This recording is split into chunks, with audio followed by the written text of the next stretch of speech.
இதான் சார் இவங்களோட ஒரு கெட்ட பழக்கம் அப்படிங்குவாங்கல்ல. அந்த மாரி தான் வந்து இப்ப பாண்டியன் சீரியல்ல நமக்கு வந்து ஒரு முக்கியமா ஆவலா எதிர்பார்க்குற ஒரு எபிசோட் அப்படிங்கிறதுனால, ப்ரோமோலலாம் காமிச்சுட்டு இப்ப வந்து வெள்ளி, சனிக்கிழமை காமிச்சா போதும் அந்த எபிசோட அப்படின்னு முடிஞ்ச வரைக்கும் தள்ளிக்கிட்டே இருக்காங்க.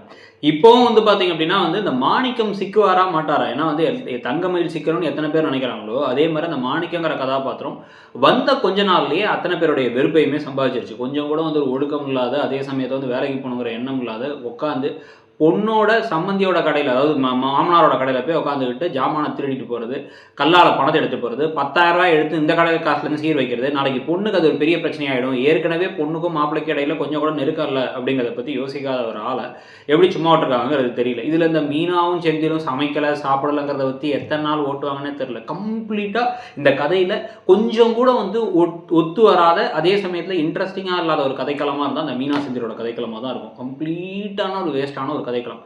ஃபில்லருக்கான ஃபில்லர் அப்படிங்கிற மாதிரி தான் அந்த கதைக்களம் போகுது. இன்னொரு பக்கம் பழனிவேல், சுகன்யா இவங்க விஷயம் கூட வந்து நாளைக்கு எப்படி ஒரு பிரச்சனையா கூட வெடிக்கலாம். அது ஒரு பக்கம் போயிட்டு இருக்கும். அது ஓகே, நமக்கு தேவையான விஷயமா தான் கொஞ்சம் கொஞ்சமா போய் ஒரு இடத்த வெடிக்க போகுது. ஆனா இப்ப சரவணா அவங்க அப்பா கிட்ட போய் நான் தெரியாம கோவப்பட்டேன்பாங்கிறதும், இவர் மனசுல இருக்கிறத வாயை திறந்து சொல்லாம இருக்கிறதும், இதுக்கப்புறமா வந்து பாத்தீங்க அப்படின்னா வந்து அப்படியே வீட்டுக்கு வந்த பாண்டியன் வேற நான் வந்து எதுலையுமே தலையிட மாட்டேன் அப்படின்னு பேசுற சம்பவங்களும், தங்கமயில் வந்து அப்படியே மூஞ்சி தூக்கிட்டு இருக்கிறதுமே வந்து எவ்வளவு நேரம் ஓடுங்கிறது தெரியல. இன்னைக்கு ராத்திரியே விஷயத்த சொல்லிட போறாங்களா? இல்ல கடைக்கு கிளம்பி போயிட்டு கடையில வச்சு அந்த மாணிக்கத்த வந்து ரூ. 10,000 காச வாங்கிட்டு அவர் குடுக்கல. இவர் தான் பாக்கெட்ல போட்டுருக்காருங்கிற உண்மை தெரிஞ்சதுக்கு அப்புறமா, அந்த கோபத்துக்கு பிறகு தங்கமயில் சிக்க போறாங்களா? அப்படிங்கிறத பொறுத்திருந்து பார்க்கணும். ஸோ நீங்க என்ன நினைக்கிறீங்க? தங்கமயில் சிக்கிறது எந்த அளவுக்கு இம்பார்ட்டன்ட்டோ, அந்த அளவுக்கு அவங்க அப்பாவும் சிக்கிறது முக்கியம்னு நினைக்கிறீங்களா?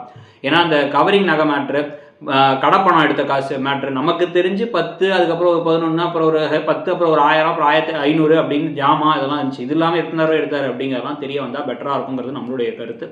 ஸோ இது இல்லாம வந்து பார்த்தீங்க அப்படின்னா வந்து எவ்வளோ இழுத்தாலும் தங்கமயில இந்த வீட்டை விட்டு அனுப்புறது ரொம்ப முக்கியமான விஷயம். அனுப்பி அது பெரிய பிரச்சனைக்கு அப்புறமா சேர்க்கலாம்.